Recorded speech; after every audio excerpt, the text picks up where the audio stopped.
MacVoices is supported by iChart Magazine, putting Apple and tech news in focus. Subscribe in iTunes or find out more at iChartMag.com. Welcome to the Mac Jury on MacVoices. This is the Talk of the Mac community. I'm Chuck Joyner. Folks, this is gift panel number 2 of the Mac Jury for the holiday season. These are always some of our most fun shows and some of our best received shows. I guess you all just like to spend money. And I can tell you now that every single one of these panels always costs me money because somebody always comes up with something that I either didn't know about or they just reinforce my desire for it. So you're not alone if that makes you feel any better. Before we get started, let's find out who all's here, because obviously each one of these panels has a different jury with different ideas about what you should be giving or getting this holiday season. So from left to right on my screen, and for her first time on MacVoices, finally, Melissa Holt. Melissa, it's great to have you here. Thank you so much for finally accepting the invitation. Well, thank you so much for having me. Yeah. So what is your claim to fame at the moment? Well, I've been writing for the Mac Observer for almost 4 years. I've been doing tips for them, so that seems like a really long time to me. What I do for my day job is I'm an Apple Certified Support Professional, so that means that I get to go to people's houses and fix their Macs, which is pretty much the best job ever, and so that's what I do. That's great. And some of your tips recently, especially the ones on Yosemite, have been great.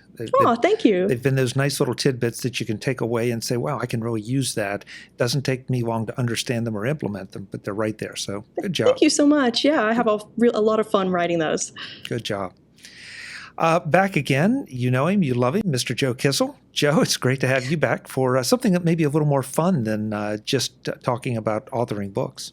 What could be more fun than talking about buying my books, perfect for you or anyone in your family?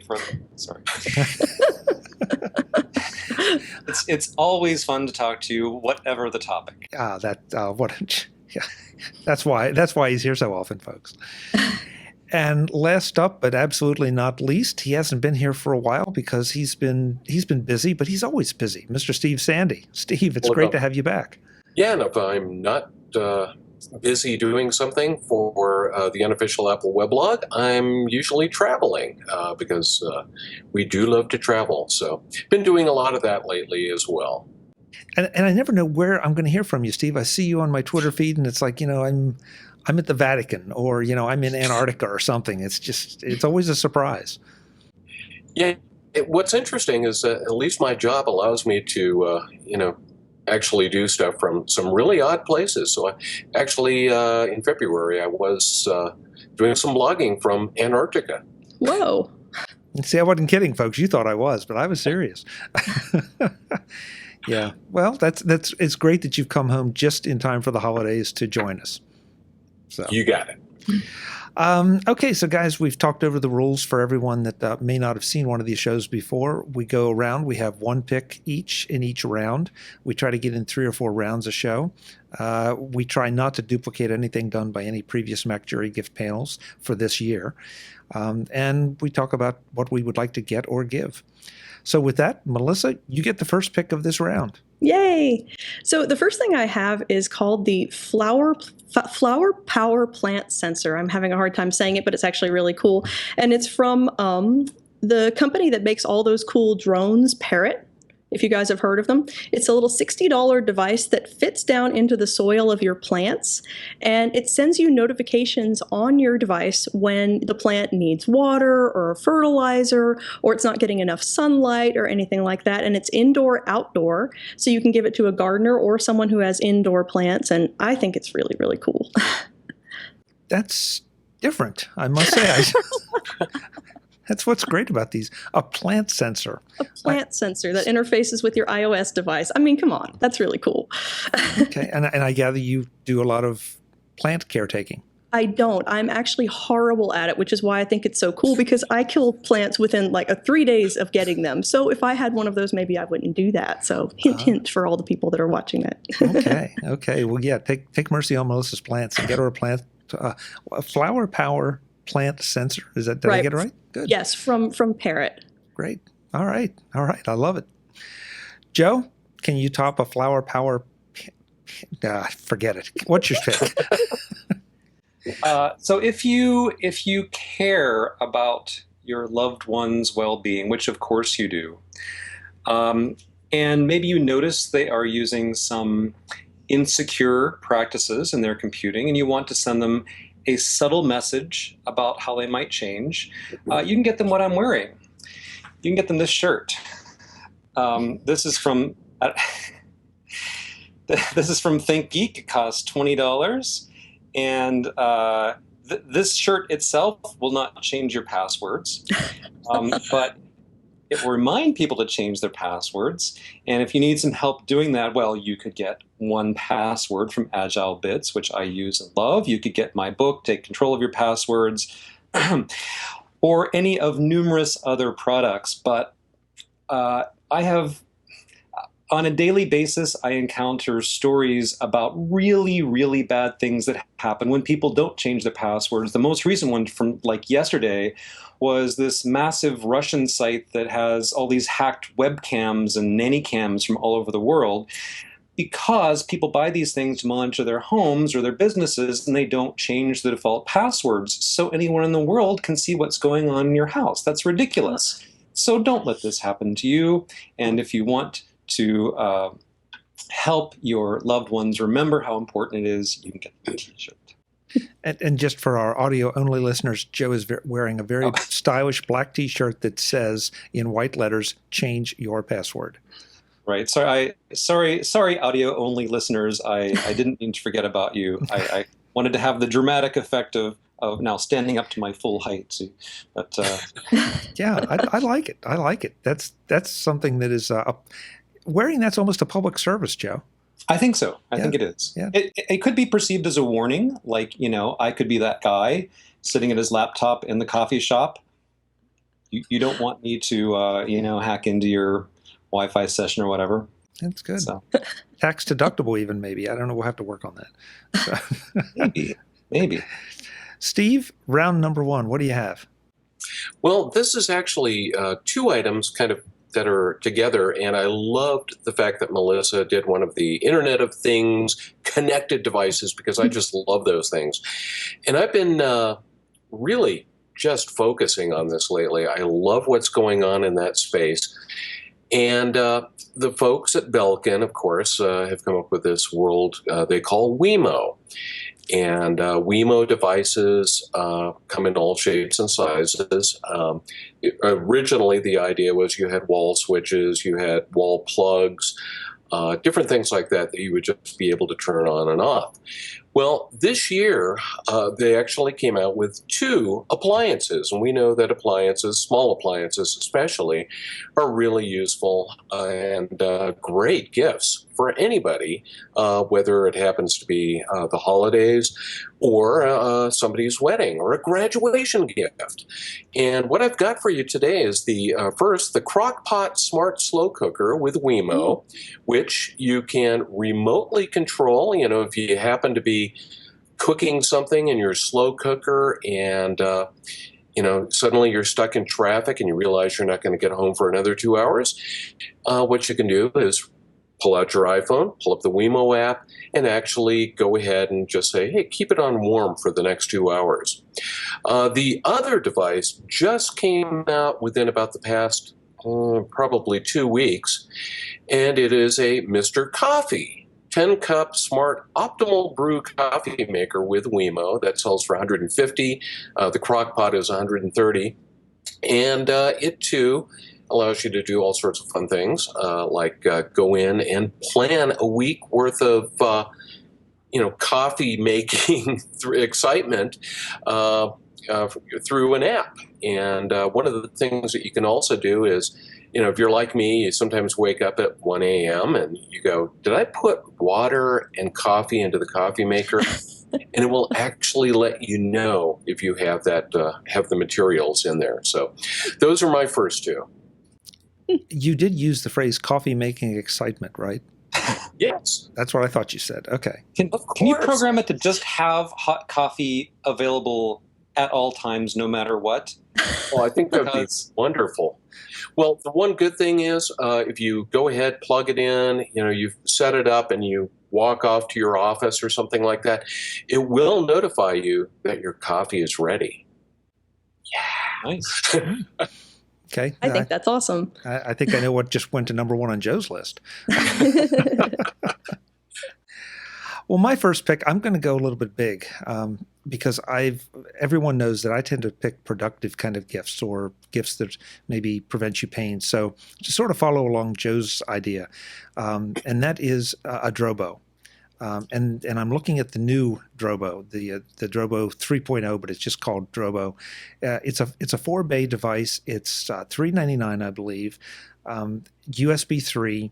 But the thing about Drobos is that you're buying it's a kind of a RAID array, but the whole idea here is that you have this one big block of storage with up to 4 drives. If one of the drives goes bad, it starts to blink red, you didn't lose anything. You don't have to worry about it. Just go pop it out, slide another replacement drive in. The Drobo does its thing, and you're back to all green lights and back to lots of storage. You can also set this up for 2 drives to go bad, so that if you have 2 drives that for some reason drop out on you, again, no problem. You have not lost any data. And as someone who is becoming more and more aware of just how much data I have around here that I really can't afford to lose, I love the idea of having sort of this automatic on-site backup within the machine. It's not my only backup solution, and we can go into that discussion a whole nother time. But why would you spend the money to just buy like 4 separate drives? Go ahead, just spend your money, buy one Drobo, stack it with as much storage as you can get. And that's the other part about the Drobo. You can upgrade the storage. So right now, maybe you can only afford some 2 terabyte drives. But when you need more storage, or the prices come down as they continue to do, you can upgrade one drive to 3 terabytes, maybe one drive to 4 terabytes. So it's very expandable, it's redundant, and it's the best way I know to have reliable storage for your Mac. And I'm always afraid I'm going to jinx myself when I say this, but in spite of a number of bad drives along the way, I've never lost any data on a Drobo, and I've lost entirely too much data on every other single hard drive that I've ever known. So go and get a Drobo. Any Drobo owners here? I've set up a few of them, but I don't own one. They're pretty cool. I'm a former Drobo owner, and it was mainly the main reason I ended up kind of moving away from it was that was one of the old whatever the heck they called it, IP or it was kind of an Ethernet connection. It was kind of slow and it was kind of buggy. But I've tested recently the USB 3.0 version you're talking about, and the Mini, love them. Absolutely impressed. Yeah, I mean there are a lot of models, but the Drobo, the 4-bay, is the easiest way to get in on this deal. And if you have more, then by all means go and look at some of the other models. But that's where to start. Yeah, and they're awesome for people that generate a lot of media, like photographers, and are constantly needing more storage. They're really great for that too. So I think that's a great suggestion.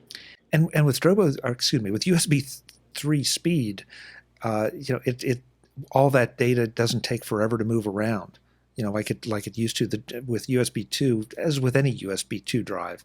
It was a little slower. You sort of had to, go take a shower, go maybe get 8 hours sleep. Get notified that you have a cup of coffee that's ready for you to drink. Yeah. Yeah. So, okay, well, that's round 1, and that's a pretty diverse round 1. Who won? Melissa, what are you going to... what? Are we keeping score? Who won that round? I think everybody would vote for themselves, probably. So I think I would vote for Steve. Actually, that coffee thing sounds awesome. I would go for that. I agree.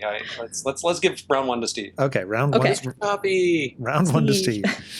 And now I need to do the fight girl thing and walk around with a big banner that says round 2, round 2. You're going to need a bikini for that. I'm sorry. So nah, we don't want to go there, Melissa. No, the world's not ready. But we're ready for your second pick. How's that for a transition? Okay. So my second pick is the August Smart Lock. which also is kind of expensive. It's $250 for a lock for your door, but it's really incredibly neat. So what it does is it fits on your existing lock on the back of it, so you don't have to purchase a new lock, and from the outside it looks exactly the same as it did before. So you screw it on with a screwdriver, and then it interacts with your iOS device in the sense that you can send electronic keys to people to get into your house. It unlocks automatically as you walk toward your house. And you can issue keys that are time delimited. So you can say, from 3 to 5 p.m., the plumber's going to be here today. I want to issue him a key that's active only for that specific time. So yeah, it's $250. And I do have a tip for people if they want to purchase one. It looks like the Apple Store has them in stock, and they're shipping in one day. And my local Apple Store even has them in stock in the store. But from their website, it said they may ship out 90 days from when you order them. So if you're going to order one, get one from the Apple Store. But yeah. Fancy door lock. Is this something you have experience with, Melissa? I do not. It's something that I would really like to. Okay. And it just came out. I think August was their first shipping date. Yeah. Appropriate. Yeah. This is one more. Steve, sorry. Oh, I'm sorry. I was going to say I really like that idea that you just mount that thing right over the existing lock. Mm-hmm. I've got one of the Kivos for one of the doors here in the house made by Kwikset, and you actually have to remove the previous lock and install this new deadbolt in there. But August really sounded like a wonderful idea, and I think that's something a lot of people are probably going to want to get. Yeah, and not only does it mount over your existing lock, you can still use your existing keys. So if something horrible happened, you could still unlock it manually, but it will notify you. Like if the batteries are running down, it'll send you a notification. So pretty neat stuff. And this is obviously battery operated. How long does the battery last? Do you know? I think that they said about a year. Wow. But I don't remember what kind of batteries it took. But I think they said about a year. Okay. Yep. There's another one that's going to cost me money. Okay.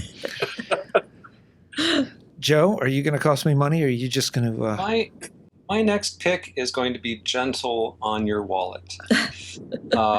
You can have my next pick for a single-digit number of dollars.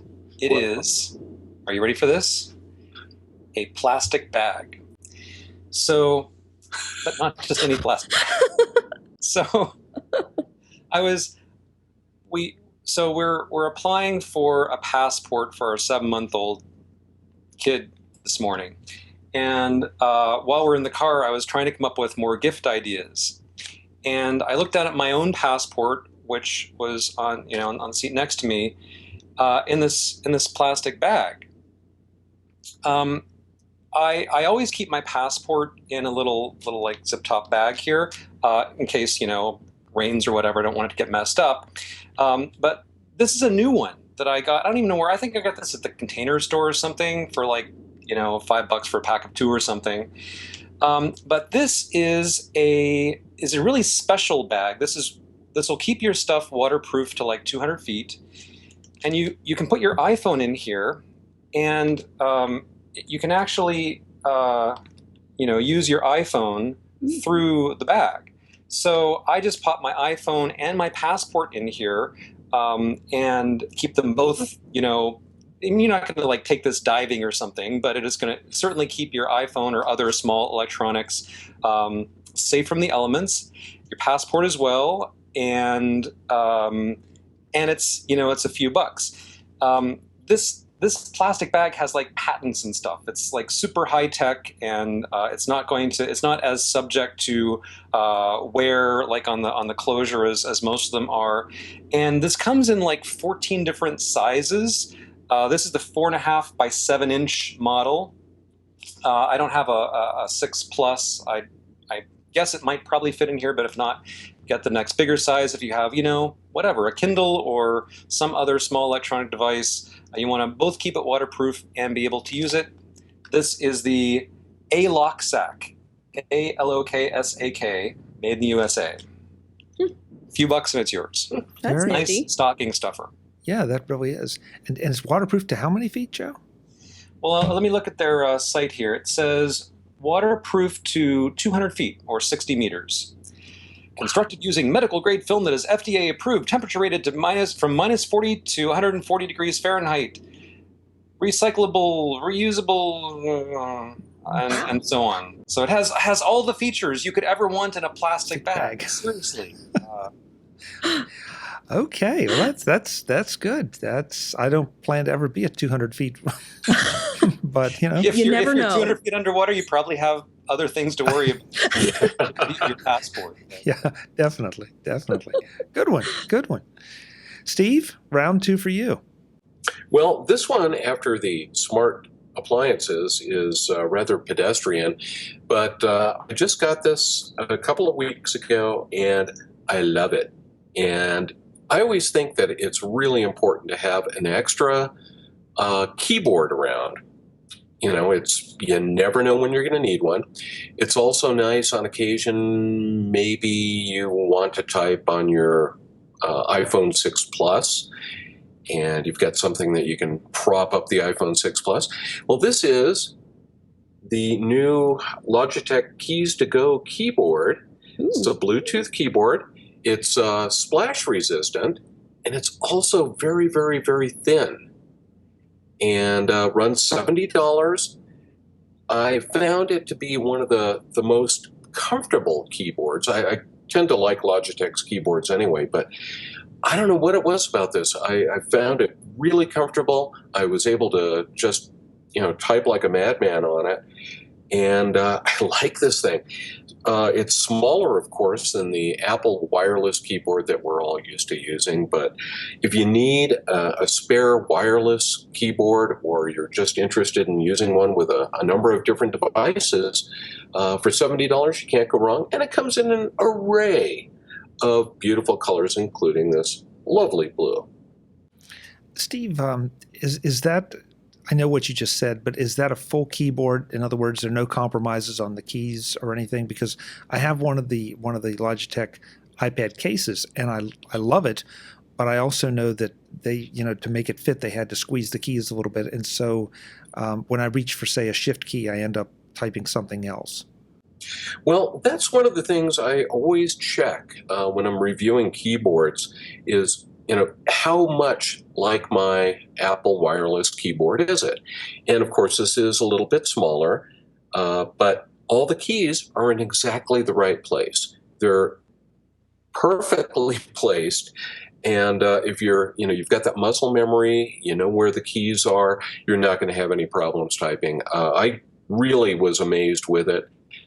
And, it's lightweight, easy to throw into just about any bag. It really isn't going to take any space. And you could even throw it into, that plastic bag that you were just talking about, Joe. And type at 200 feet. And type at 200 feet below sea level. Yeah. Help me. Yeah. That would be the first thing you would type. Lol. Okay, very nice. Well, my next item, I don't know about you all, but I tend to take the iPhone in the car a lot. And I want it positioned so that I can access to it. I don't have to reach for it or juggle it. And so I took a long, hard look at the ways to mount your iPhone in the car. It seems like sort of the traditional wisdom goes that you're going to have a suction cup or mounted on your windshield or maybe on your dash. And that's okay. But then it leaves a mark on your windshield. And, it's just advertising the fact that there might be something in your car. And I have to give Bob Levitas credit for this because he turned me on to this. But this is, and I hope I'll try to pronounce it right, a Sacchetti? I'm not sure if I got that right. Sateki? Sateki? Okay. Sateki? I think that's how it is. Okay. But this, I don't know if, I'm hoping you can see it. This will mount, these little ridges here, mount in the CD changer of your car, and that's the only thing. You have to have a car that has a CD slot, and then once it goes in, snap it down like that, and it locks in place. And then you have this very nice rotatable ball-mounted arm that your iPhone will snap into, your iPhone 6 or 6 Plus. It'll take them both, and it's at a really nice height because almost becomes part of the controls of your car. It's not stuck up on the windshield, and it's not blocking your view. It's right there, so if I need to reach over and turn the music up, turn the music down, change podcasts, even answer a call if I don't have an earpiece in. It's right there, so I'm not searching for it. You would think that something like this would be a little less than stable, but it's really not. It holds very, very well. I've bought them for friends and said, here, you really need this from a safety standpoint as well as a convenience standpoint, and every one of them have thanked me. So it's about, I believe this is about $12, maybe a little bit more. And of course, I'll have a link in the show notes. But if you're looking for an alternative way to mount your iPhone or carry your iPhone in your car, this is one that you really need to check out. And also, they do make a bigger model for iPad minis if you want to go that route. I haven't done that, but I may. So, yeah. That's neat. Yeah, it is. It's different, and it avoids that suction cup mark that everybody is not always happy with. MacVoices is supported by iChart Magazine, putting Apple and tech news in focus. Ken Ray, the brains behind macOS Ken, brings you iChart Magazine, a digital-only publication distributed through Apple's newsstand, where he delivers more in-depth coverage on the Apple news we all crave. Published Monday through Friday, it's the perfect way to get more of Ken's views and analysis on what makes the Apple universe tick. Of course, Ken doesn't stop there.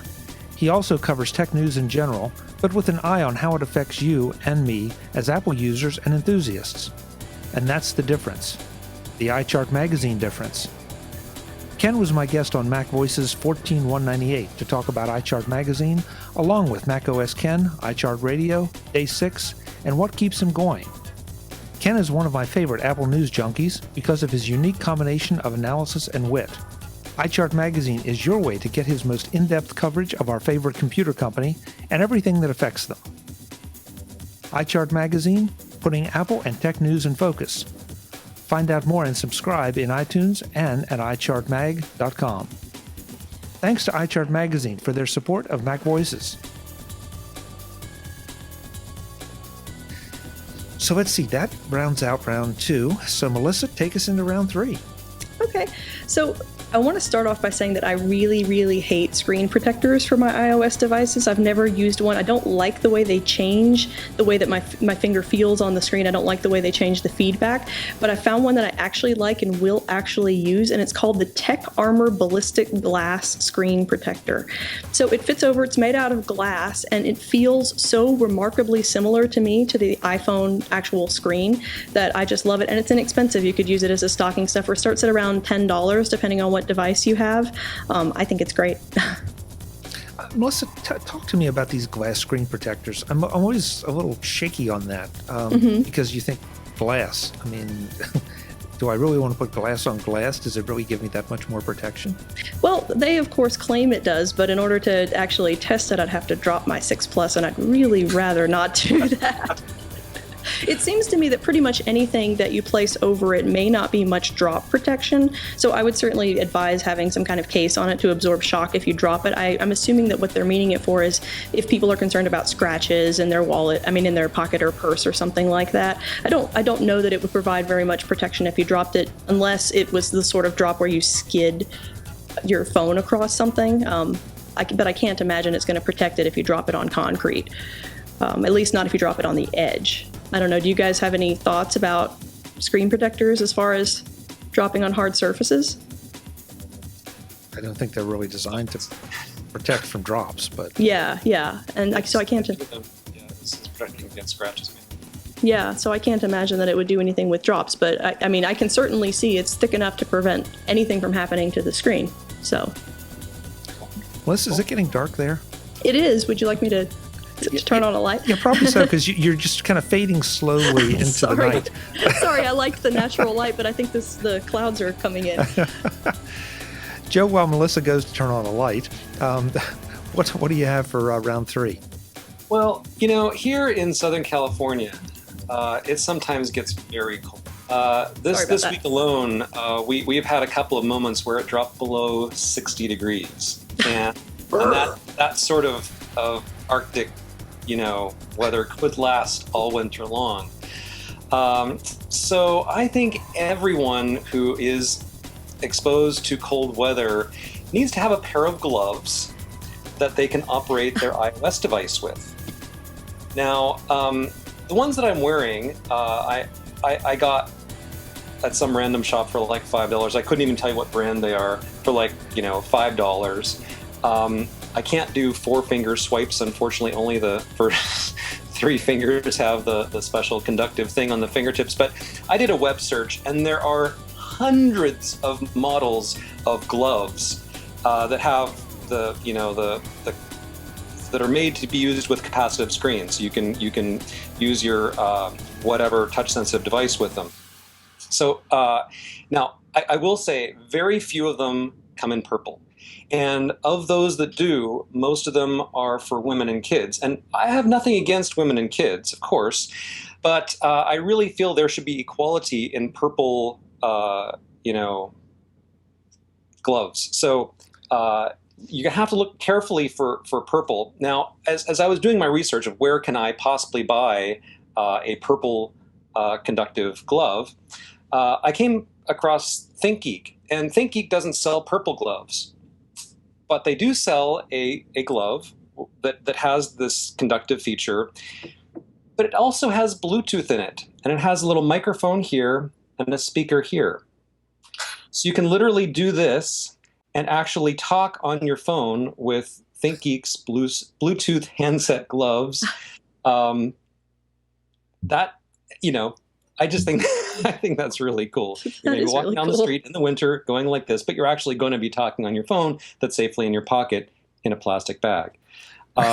So these seem to run from $40 to $60 depending on size and whatever. The different colors and leather or knit and so forth. But Bluetooth handset gloves, and of course, if that's not your thing, you can just buy regular gloves in any imaginable size, fabric, color that will operate your iOS device. This takes the phrase "talk to the hand" to a whole new level. That's right. Yes, it does. Yes, it does. It really does. That's interesting. And have you had experience with this during the Arctic blasts in San Diego? Well, of course I'll wear my gloves to bed because, who wants to wake up to, go to the bathroom in the middle of the night and it's 59 degrees. Come on. And not be able to take a call. I actually tried using these gloves with this case, and it kind of sort of works. It's not great. You wouldn't want to type a letter with it, but you can do basic things with both the glove and the case. Touch ID is not going to work, so sorry about that. But I'm kind You're of going glad. all out for the testing. Yeah. And I'm kind of glad to hear the Touch ID doesn't work. I'd be really sort of worried if it did. So, yeah. Good. Interesting pick. If it doesn't get you thrown into the loony bin, that's great. And if it does, some of my best friends. Wait a minute. Yeah, I think that may apply to all of us, Joe. Moving right along. Steve, what do you got? Once again, it's a duet, 2 items that really kind of go together. And the reason this one's fresh in my head is we're currently doing a giveaway on the TUAW website, tuaw.com. These folks are out of Boulder, Colorado, a company called Orbotics. And they have 2 little robots, one called Sphero and the other one that's called Ollie. Both of them are controlled from a iPhone or iPad, and they're really made for kids. But I think adults could use them too, except we wouldn't need the educational part of it because we're all pretty good coders anyway. But for kids, what they can do is either just play with it. The Sphero goes up to 4.5 miles per hour. The Ollie will speed up to 13.5 miles per hour, and it does all sorts of fun tricks. Ollie is kind of a cylinder that just goes moving like you would not believe. The Sphero is, of course, just a round sphere. It glows different colors, does some really cool things. Both of them are $99.99 right now on sale on the Sphero website. They can get free applications to tell kids how to, or teach kids how to do some programming. And like I said, if you happen to go out to the unofficial Apple weblog website today, and if it's not on the front page, just do a search for Sphero, that's SPHEREO, and you'll find the entry form for the giveaway. And we're giving away actually 3 of these devices. Should be a lot of fun, and who knows, maybe you could win one for your very self for Christmas. So thumbs up on that one. Wow. Did you say 13 miles an hour, Steve? The Ollie will go up to 13 and a half, or I think they said, they say 14, but I think it's officially 13 and a half. Still, that's pretty good speed. Yeah. Is this designed for outdoors? I hope. Obviously it is. It better be. Yeah, they can be run inside. In fact, for the Ollie, what they did was they were showing this thing cruising around on the Red Rock over in Moab, Utah. For the Sphero, they were running it around the salt flats, Bonneville salt flats in Utah as well. So, really kind of cool seeing how they were trying these things out. They work pretty good. And by the way, I think the Sphero 2.0, which is the current model, is waterproof. So you probably wouldn't need to put it into Joe's plastic bag. But if you did, Joe has a bag for it. Yes, he does. Very nice. Very nice. Okay, for my third round, I'm going to go big again. I'm going to suggest that you get the one you love into the Sonos wireless music system. Ooh, yeah. The good news is that you can start relatively inexpensively. The Sonos Play 1 are $199. And over the holidays, often you can find a discount of maybe $50 on some of these, depending on where you shop. The Sonos Play 3 is $299. The Sonos Play 5 is $399. This is just convenience to take into a new level. You have the Sonos speakers you can place anywhere around your house. All you need literally is an electrical plug. You don't have anything else. It sets up its own wireless network, and you can then control it from your Mac or your iDevice, and you can send your own music library out. You can send Pandora. You can send Spotify. Most of the major music services except Beats and Google Play. Those I think are not supported just yet, but it's so convenient. And everybody says, well, this is kind of expensive and all that. And they say the same thing about the Play Bar and the subwoofer that Sonos make as far as setting up a home theater system. But if you go and look at what a really good home theater system sound costs, if you look at some of just the single standalone Bluetooth speakers that are really nice, these are right in their pitching. And the great thing is this is all an integrated system. So I can sit at my Mac and I can send one set of music to the bedroom, the next set of music out to the garage, another set of music to the living room, all simultaneously. So it's not like you're limited or restricted. It pretty much does everything you want to do. No hiccups, no beeps and burps and whatever while it's trying to connect. It's rock solid, and it just, once you get one, you think, well, boy, wouldn't it be convenient to have that second one over here, and wouldn't it be great to have another one over there? And it just snowballs from there. I'm not going to embarrass myself by telling you how many are here, but I'm just going to tell you that that I picked up a number. I would tell you to start with the Play 1s and kind of get into the Sonos area. I don't know that you need a Play 5 unless you like really, really loud music, which I happen to, so there you go. But yeah, so little on the expensive side, no question. But if you sit down and actually do a dollar for dollar comparison with some of the others and then put any value at all on the feature set, Sonos is the way to go. I heard an ooh. Does anybody here have a Sonos?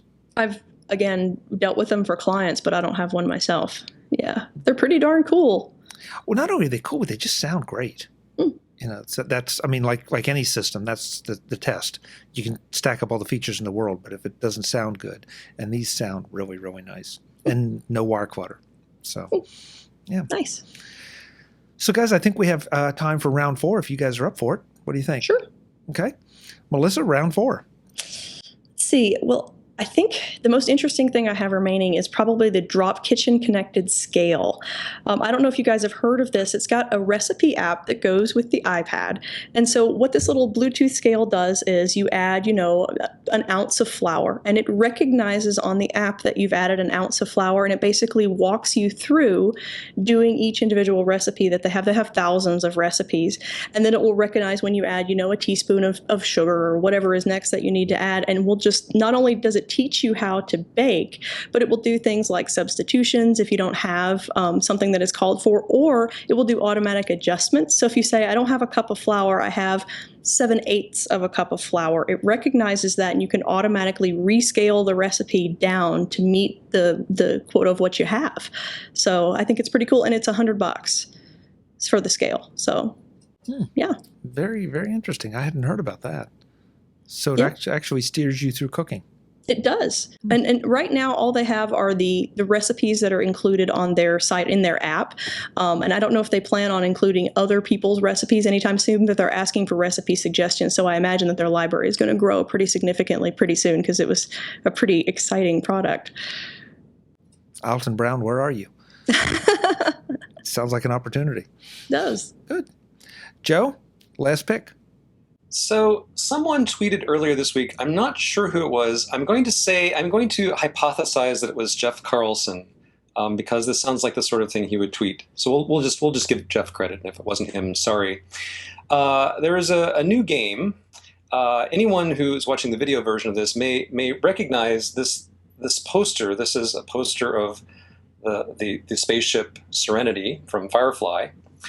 And so I'm a big fan of Firefly and Serenity. And there's a new game. It's the Firefly edition of Clue. So now, instead of trying to figure out who committed the murder with what weapon in which room, you are now trying to figure out who betrayed River in what part of the ship and with what object. Now, there were more characters than there are players in Clue. So Simon, her brother, of course, is not one of the possible suspects, because, of course, he wouldn't be. And Reverend Book is also not a suspect. Now, if there's any justice in the verse, then Jane will always be the villain. That you don't even have to play the game. Of course, it's going to be Jane. But if you want a little more mystery, get the Firefly edition of Clue. It's like $35 on Amazon, and a good time will be had by all. Joe, is this? I'm serious now. Is this a board game kind of thing? It's a board game. It's yes, a board game. Okay. It's a board game. It's just like the traditional Clue.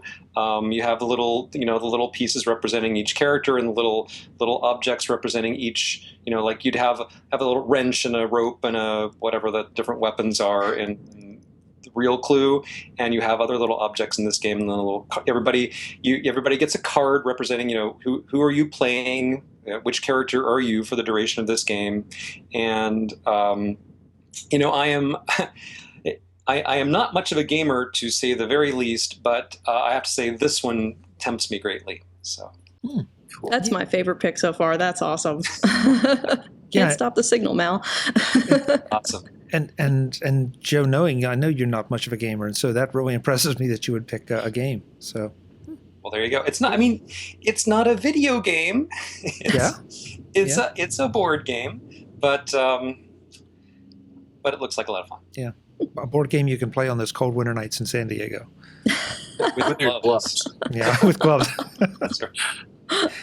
Steve, what do you have for the last pick?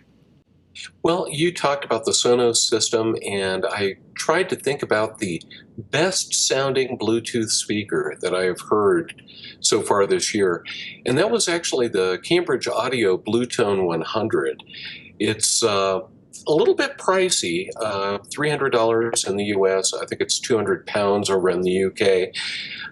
But absolutely the best sounding Bluetooth speaker I think I've ever heard. I believe it's 100 watts total. Really puts out just amazing sound, and I can't say enough good things about it. It is really probably one of the best audio products I think I've seen this year. Very interesting. Very interesting. And it's because Cambridge has such a great reputation, but when you get to play with a lot of these toys, and so for you to say that says a lot. Well, and sometimes you get some in from really reputable manufacturers, and they just don't kind of meet the criteria, or kind of meet your expectations. And the Bluetone 100 was probably the first Bluetooth speaker where I went, now that's impressive. So I really think it's just an amazing product. It looks good too. It's definitely not something that you want to lug around as a portable speaker. There are plenty of things like the Jawbone Jambox for that. But I mean, if you're looking for something that you could put on a shelf or put on a desk that's going to look good and sound great, definitely Cambridge Audio Bluetone 100 is going to be the speaker for you. Great. Thank you. I probably have places I could use it in place of to supplement the Sonos, or locations I don't have a Sonos yet. So just what I need, more speakers. Well, I'm going to wrap up with a fairly inexpensive pick, a pretty simple pick. This is a Stump. Okay, I don't know if you're familiar with the Stump, but the Stump is basically an iPhone, and well, it's really an iPad holder, but it gets perfectly well with an iPhone. It's a pretty solid piece of rubber. It's been described as a hockey puck kind of thing, but you just drop your phone in, and it just sits there, and that's all it does. What makes this great though is I can throw it in my backpack. And not have to worry about puncturing anything like some of the the fancier stands. It's solid, so it's not going anywhere. It's got a pretty good weight to it as well. It's just a very basic kind of stand, but I love it. I think it's just a lot of fun, and it comes in a lot of colors, but it's functional. It will fit my iPhone with any of the cases, the iPhone 6 Plus, with any of the cases that I've tried so far, no problem. That goes in the Stump, which is something that you can't say for a lot of the other stands. And it same thing with the iPad.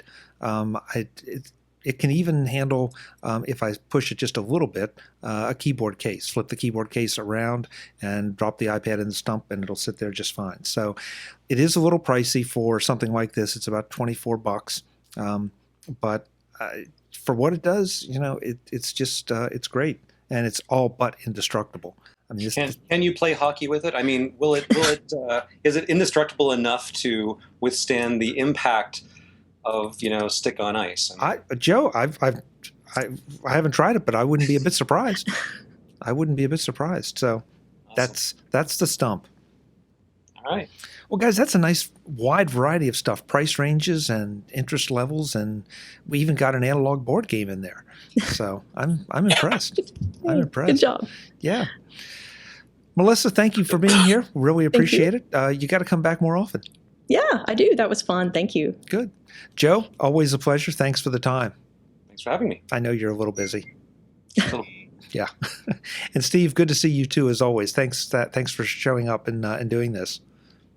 Thanks again, Chuck, and it was really a pleasure doing this.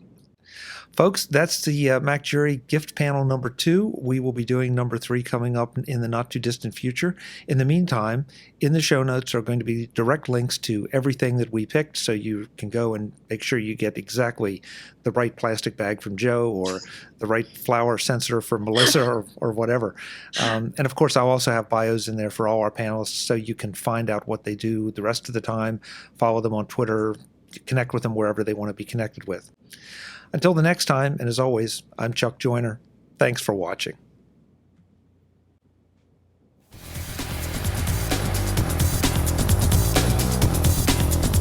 Visit MacVoices.com for links, show notes, to subscribe, to connect with Chuck on Twitter, Google+, YouTube, Facebook, LinkedIn, and the MacVoices blog.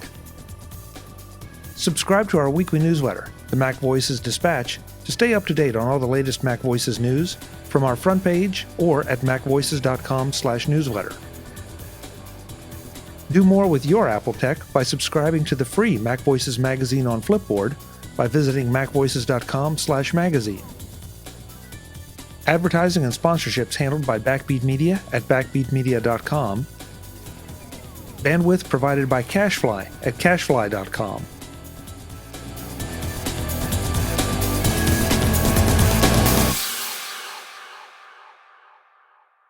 You three just, those are just like the Three Stooges, hello, hello, hello.